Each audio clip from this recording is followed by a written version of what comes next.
Hello everyone, कैसे हैं आप सभी। आई होप कि आप सभी बहुत अच्छे होंगे। आप अपनी पढ़ाई का अच्छे से ध्यान रख रहे होंगे।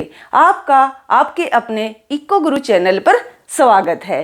आइए आज हम जानते हैं कि साइकोलॉजिकल लॉ ऑफ कंजम्पशन क्या है। जो साइकोलॉजिकल लॉ ऑफ कंजम्पशन है ये दिया है केन्ज ने, और केन्ज ने बताया है कि लोगों की साइकोलॉजी इनकम को लेकर किस तरीके की है। वो अपनी इनकम के साथ, अपना कंजम्पशन के साथ और अपनी सेविंग, इनकम का कंजम्पशन और सेविंग के साथ कैसा रिएक्ट वो करते हैं। इस वीडियो को देखने से पहले आप कंजम्पशन फंक्शन को जरूर देखिएगा, वहां पर इसके बारे में मैंने डिटेल से बताया है।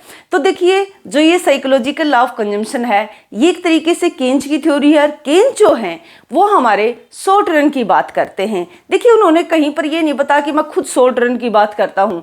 जो दूसरे जो इकोनॉमिक्स आए उन्होंने वेरीफाई किया, उन्होंने रिसर्च किया, स्टडी किया और बताया कि केन्ज की जो थ्योरी है, केन्ज ने जो ये फंक्शन, ये रिलेशन जो बताया है वो डिपेंड करता है एक तरीके से शॉर्ट रन पर, यानी कि शॉर्ट रन कंजम्पशन फंक्शन है इनका। तो आइए चलते हैं कि केन्जियन जो केन्ज है उनका साइकोलॉजिकल लॉ ऑफ कंजम्पशन, ये 3 अजम्पशन है। ये अगर 3 अजम्पशन आप लेकर चलोगे, लेट करके चलोगे, तब इस थ्योरी को आप आगे बढ़ा सकते हो। अगर ये अजम्पशन को आप छोड़ दोगे तो थ्योरी को आगे नहीं बढ़ाया जाएगा। फर्स्ट इन्होंने बताया कि अज्यूम कर लिया गया है कि जो कांस्टेंट रहेंगे आपके साइकोलॉजिकल एंड इंस्टीट्यूशनल जो कॉम्प्लेक्स हैं, यानी कि आपके टेस्ट, आपकी प्रेफरेंस, आप किस तरीके का कंजम्पशन करते हो, कैसे आपके टेस्ट हैं, वो सारे यहाँ पर कांस्टेंट मान लिए गए। दूसरा है कि जो पॉपुलेशन है, जो एक तरीके से गुड्स के प्राइस हैं, जो गुड्स और सर्विसेज के प्राइस है, वो भी इकोनॉमी में चेंज नहीं होंगे, तब जाकर इस नियम को हम आगे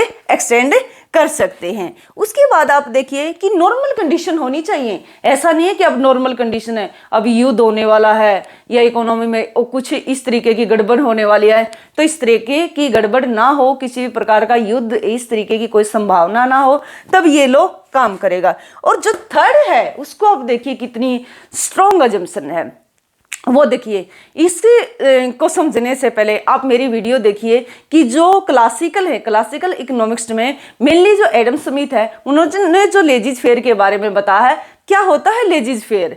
अब देखिए यहाँ पर हम जान लेते हैं इसका मीनिंग कि लेजिज फेयर और कैपिटलिस्ट इकोनॉमी।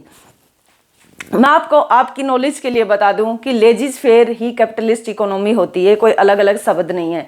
लेजिज फेयर का मतलब है कि गवर्नमेंट इंटरवेंशन ना करे, इकोनॉमी ऑटोमेटिक चलती रहे डिमांड और सप्लाई के थ्रू, यानी कि मार्केट मैकेनिज्म होना चाहिए।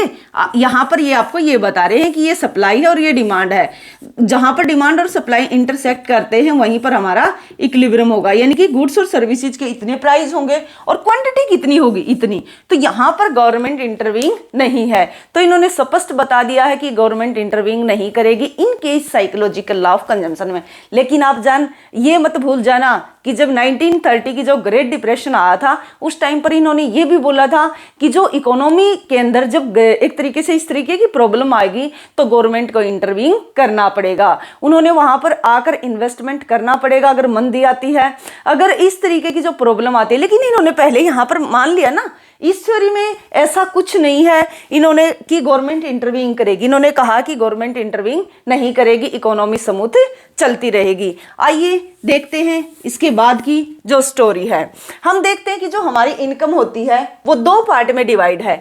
या तो हम इनकम को क्या करते हैं, जो इनकम है या तो उसका हम कंज्यूम करते हैं या फिर सेव करते हैं। दूसरा क्या होता है, या तो हम इनकम को कंज्यूम करते हैं या फिर क्या करते हैं, इन्वेस्टमेंट करते हैं। यही होता है ना। तो जब ये क्या होता है, ये सप्लाई साइड होता है, डिमांड साइड होता, तभी तो आप बोलते हो कि C plus S C plus I क्या करते, ये कैंसिल हो जाते। तो बोलते नहीं हो क्या कि सेविंग और इन्वेस्टमेंट दोनों क्या है, एक दूसरे के इक्वल हैं। तो आइए आगे देखते हैं।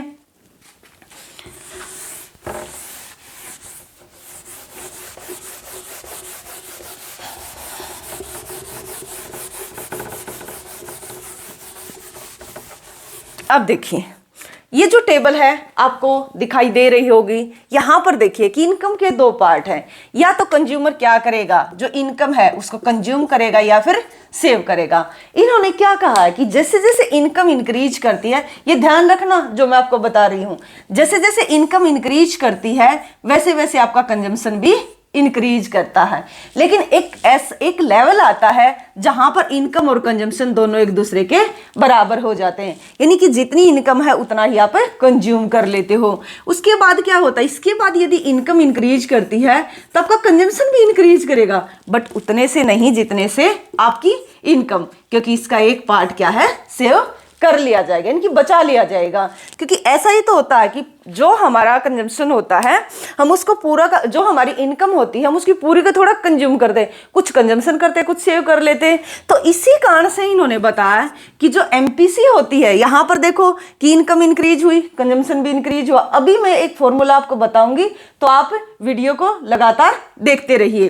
तो इन्होंने बताया कि जो एमपीसी होती है, वो एमपीसी जो है वो क्या होती है, 0 से ज्यादा होती है। 0 से ज्यादा होने का क्या मतलब है कि जब आपकी एमपीसी होती है change in C divide by change in Y, income में चेंज होने से जो कंजम्पशन में जो चेंज आता है, तो ये 0 से ज्यादा होगा। ऐसा बिल्कुल भी नहीं होगा कि जो आपकी इनकम बढ़े और आप कंजम्पशन को ना इंक्रीज करो। उस दूसरी बात क्या है कि ये 1 से कम होती है, कि एमपीसी जो होती है वो 1 से कम होती है। इसका रीजन ये है कि जब इनकम बढ़ती है तो कंजम्पशन भी बढ़ता है, लेकिन उसका एक पार्ट क्या कर लिया जाता है, सेव कर लिया जाता है। तो इसलिए इनकी थ्योरी के अंदर फर्स्ट आप देखोगे कि शॉर्ट रन की बात करते हैं, सेकंड क्या है कि जो एमपीसी की वैल्यू है वो 1 से कम होती है और 0 से ज्यादा होती है।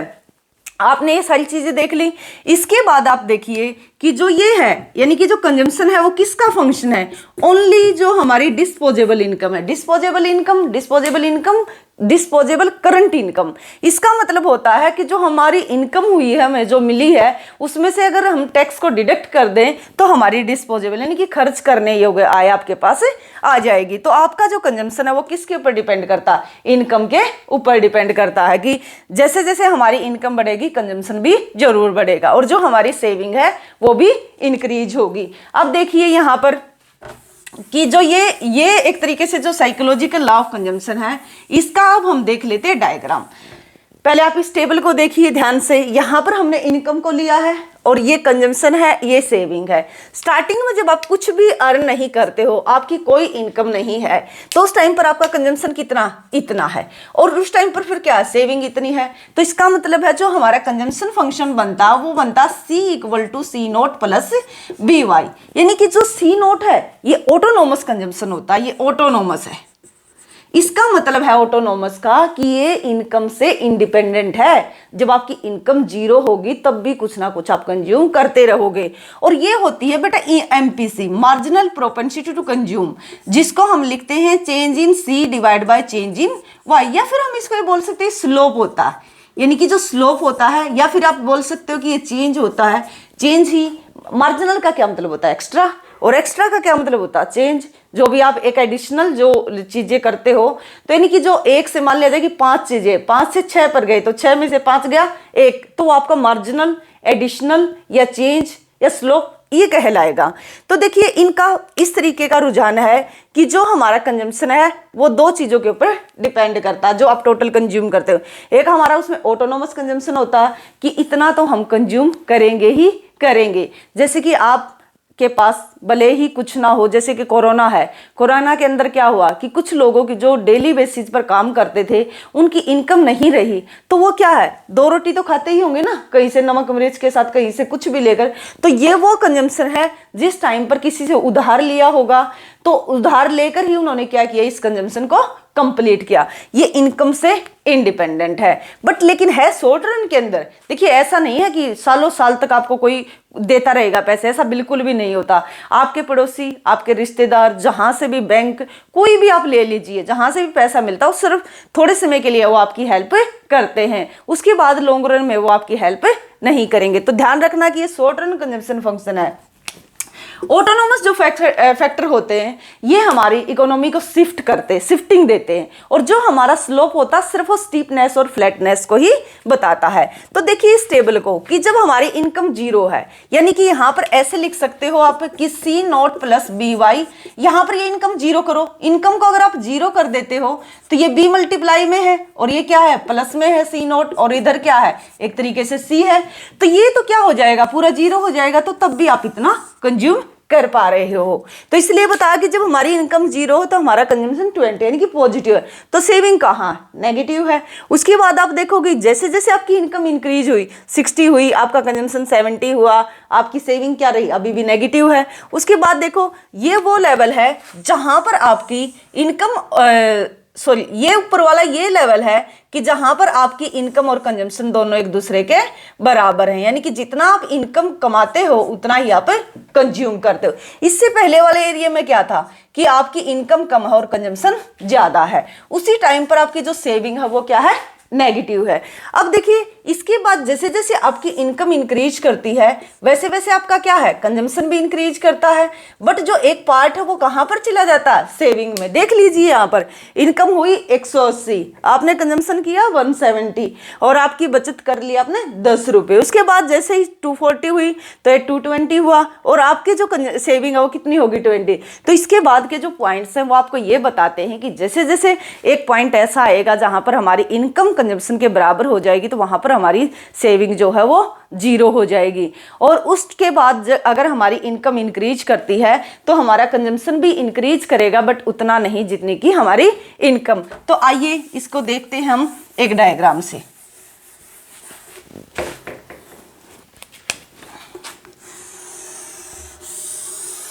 ओ एक्सिस पर हमने इनकम को लिया और ओ वाई एक्सिस पर हमने कंजम्पशन को लिया। ओ वाई एक्सिस पर हमने कंजम्पशन को लिया और ओ एक्सिस पर हमने इनकम को लिया।